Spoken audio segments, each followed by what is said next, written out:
नमस्कार बंधुगण मु बबिता आसी जाइछि मोर बबिता मोटिवेशनल चैनल रे आज आउ एक नूतन विषय वस्तु नहीं आज्ञा एबे कौन होइछि ना छोट छोट ड्रेस पिंधिबा बहुत ट्रेंड रे चली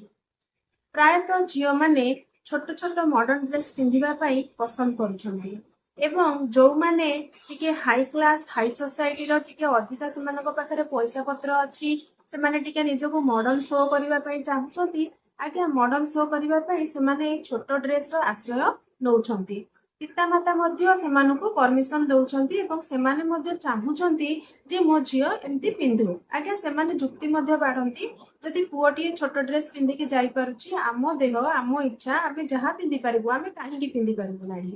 किंतु कौन हुए ना जदि सेही जगार तांकर जेजेबापा जेजेमा अजा आई जो माने कि आग जुगर लोक थिले सेमाने देखिले तांको टिके से जिंसटा भल लागे नाही अनेक जगार सेमाने टिके से जिंस को बारण करती बा पसंद करती नाही एहा करिबा द्वारा कौन हुए ना घरे कली उपजी थाए जदि जेजेबापा जेजेमा बारण करचंती ताहले बहुटिक भल लागे नाही जे मो झियो को एमिति पिंधिबा पई काहेकि बारण करा जाउची जदि अजा आई मना करथांती ताहले भी झियोटीर माँ को भल लगे नहीं मो बापा माँ कहीं बारण कर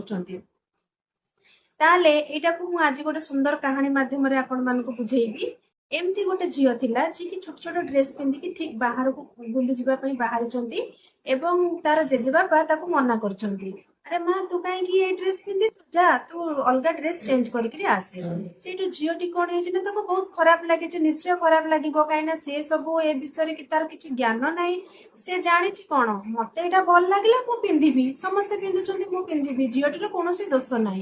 सी किंतु भितर को जाई बहुत मन दुख करी मन दुख कलापर आसिकी कांदिकी जेजेबापा को पचारछि जेजेबापा आउ भाई जहाँ पिंधिले आपन किछि कहूना आउ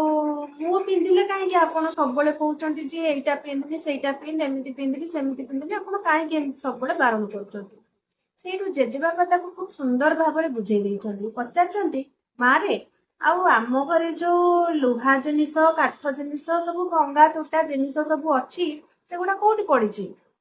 ना जेजेबापा सेगुड़ा केते अगणारे पड़ी केते बाड़ियारे पड़ी केते स्टोर रूम रे पड़ी अच्छा ताहले माँ आउ आमर सुना गहना आउ जहाँ भी आमर प्रिशियस जिनस अच्छी मूल्यवान जिनस अच्छी सेटा कोठी अच्छी ना सेटा आमर आलमारी भितरे माँ लकर भितरे चाबी देकी रखिछन्ती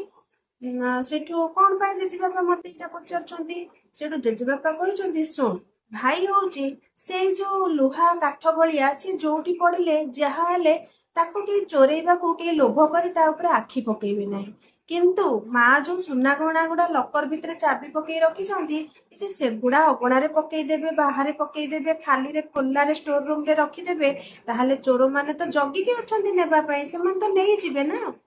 ताहले ठीक सेमिति भाई होउची से लुहा काठ एवं तू होउची सुना से मूल्यवान से प्रिशियस जिंस सेथिपाई तते आमे सब बेले हिफाजत रे रखिबाकू चाहूछु तते आमे सब बेले सुरक्षित रखिबाकू चाहूछु अरे तते मु बारण करुची जे एमती पिंध ना बोली ए सब विषय तू किसी जानी पारिबु नाही वर्तमान बुझी पारिबु नाही कहला परे झियोटी किंतु बुझी जाइछि बुझी सारला परे से जाई कि भितर को तार जेजेबापा जो प्रकार ड्रेस पसंद करती से पिंधिकी आसीछि ताहले आज्ञा एठी मु कोनोसी कहार निजस्व इच्छा को मु बारण करू नाही किंबा कहा को मु आक्षेप करी कहू नाही किंतु कथा होची आज्ञा भगवान झील मानू एमती बनई जे जहाँ हेले भी झीलटीर ही क्षति घटी थाए पुओ पिला मानकर किछि भी असुविधा ही न थाए तापरे कौन होची ना समाज को समस्ते जानिछन्ती पुओ पिला मानकर दृष्टि किपरि रहउछि आपण माने जानिछन्ती केवल झील को शिक्षा देले हबो नाही आज्ञा प्रत्येक पुओर माँ पुओ को मध्य शिक्षा देबा उचित ए सब विषय रे जे गोटे झील को तू को दृष्टि रे देखिबू केतिकी दूर को सीमा रे तू रहिबा दरकार सेटा गोटे पुओर माँ मध्य ताको शिक्षा दिया जिबा दरकार एपर्यंत समाज रे सेतिकी विकास हेई पारि नाही पुओ माने एपर्यंत आग भलिया बर्बरता करि चलचंती एवं झियो माने देखुथिबे अनेक जगह छोट छोट झियो भी यार शिकार होउचंती तेणु आज्ञा एसबू जिनस को दृष्टि रे रखी आखि रे रखी जो माने वयोज्येष्ठ व्यक्ति से माने टिके एसबू जिनस को बारण करती कहीं ना आज्ञा निआर गुण होउची से जाली पोड़ी नष्ट करदब ତାହେଲେ ଆମ ହାତରେ ଅଛି ଆମେ ନିଆଁଟାକୁ ଧରିବା କି ନାହିଁ। ଆମେ ଯଦି କହିବା ଆମ ଇଚ୍ଛା ଆମ ହାତ ଆମେ ନିଆଁକୁ ଧରିବୁ, ନିଆଁ ଆମର କିଛି ବି କରିବ ନାହିଁ, ସେଟା କଣ ହବ? ନିଆଁ କିଛି କରିବନି, ନିଆଁ ତ ଜାଳି ପୋଡି ନଷ୍ଟ କରିଦବ। କାହିଁକିନା ନିଆଁର ପ୍ରକୃତିକୁ ଆମେ ଚେଞ୍ଜ କରିପାରିବା ନାହିଁ, କିନ୍ତୁ ତାଠାରୁ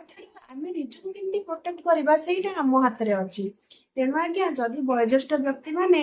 କାହାରି ବି ଘରେ ଏସବୁ ଜିନିଷକୁ ବାରଣ କରୁଛନ୍ତି, ଆପଣ ରାଗନ୍ତୁ ନାହିଁ। ମାନିବେ ନ ମାନିବେ ସେଟା ଆପଣଙ୍କର ସ୍ୱାଧୀନତା ଅଛି, ଆପଣଙ୍କର ନିଜସ୍ୱ ଇଚ୍ଛା, କିନ୍ତୁ ସେମାନଙ୍କ ଉପରେ ରାଗନ୍ତୁ ନାହିଁ। ତାଙ୍କର କହିବା ପଛରେ କିଛି ଖରାପ ମେଣ୍ଟାଲିଟି, କିଛି ଖରାପ ଉଦ୍ଦେଶ୍ୟ ନଥାଏ। ସେମାନେ ଆପଣମାନଙ୍କର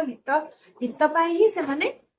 କହିଥାନ୍ତି। ବାକି ଆପଣ ମାନିବେ ନ ମାନିବେ ସେଇଟା ଅଲଗା ଜିନିଷ। ଆଉ ଗୋଟେ ଜିନିଷ ଆଜ୍ଞା, ମଡର୍ଣ୍ଣିଟି କେବେ ପୋଷାକରେ ନଥାଏ, ମଡର୍ଣ୍ଣିଟି ଚିନ୍ତାଧାରାରେ ଥାଏ। ଆମର ଚିନ୍ତାଧାରାକୁ ଆମେ ଯେତେ ବ୍ରୋଡ କରିପାରିବା, ଆମେ ଛୋଟ ଛୋଟ କଥା ନ ଧରି ଛୋଟ ଛୋଟ କଥାରେ ମୁଣ୍ଡ ନ ଖେଳାଇ ଯଦି ଆମେ ବ୍ରୋଡ ହେଇପାରିବା, ସେଇଟା ହିଁ ହଉଛି ମଡର୍ଣ୍ଣିଟି। ମଡର୍ଣ୍ଣିଟି ପୋଷାକରେ ନଥାଏ ଆଜ୍ଞା, କିନ୍ତୁ ଏଇଟା ସମସ୍ତଙ୍କର ନିଜସ୍ୱ ଇଚ୍ଛା। ସେଥିପାଇଁ କେହି କାହାକୁ ବାଧ୍ୟ କରିପାରିବେ ନାହିଁ, ତାର ସ୍ୱାଧୀନତା ସମସ୍ତଙ୍କର ରହିଛି। ବାସ୍ ମୁଁ ଗୋଟେ ଛୋଟ ଉଦାହରଣ ଦେଇ ବୁଝେଇବାକୁ ଚାହିଁଲି ଯେ ଘର ମାନଙ୍କରେ କିଛି ଜାଗାରେ କଳି ଉପୁଜୁଛି, ଯୋଉଠିକି ବଡ ବୟୋଜ୍ୟେଷ୍ଠ ବ୍ୟକ୍ତି ମାନେ ଜେଜେବାପା ଜେଜେମା ଅଜା ଆଈ ଏସବୁ ଜିନିଷକୁ ବାରଣ କଲେ ଛୁଆମାନେ ମଧ୍ୟ ରାଗୁଛନ୍ତି, ଆଉ ତାଙ୍କର ପିତାମାତା ମଧ୍ୟ ରାଗୁଛନ୍ତି ଯେ ତମେ ମାନେ କାହିଁକି ଏମିତି ସବୁ ବାରଣ କରୁଛ ଆମ ଛୁଆମାନଙ୍କୁ। କିନ୍ତୁ ଆଜ୍ଞା ଟିକେ ଉଦାହରଣ ଦେଇ ମୁଁ କିଛି ବୁଝେଇବାକୁ ଚାହିଁଲି। ଯଦି ଆପଣମାନଙ୍କୁ ମୋ ଭିଡ଼ିଓଟି ଭଲ ଲାଗିଥାଏ ତାହେଲେ ଅଧିକରୁ ଅଧିକ ଲାଇକ୍ କରିବେ, ସେୟାର କରିବେ, ସବସ୍କ୍ରାଇବ କରିବେ। ମୁଁ ଆଜି ଏଇଠି ରହୁଛି, ନମସ୍କାର।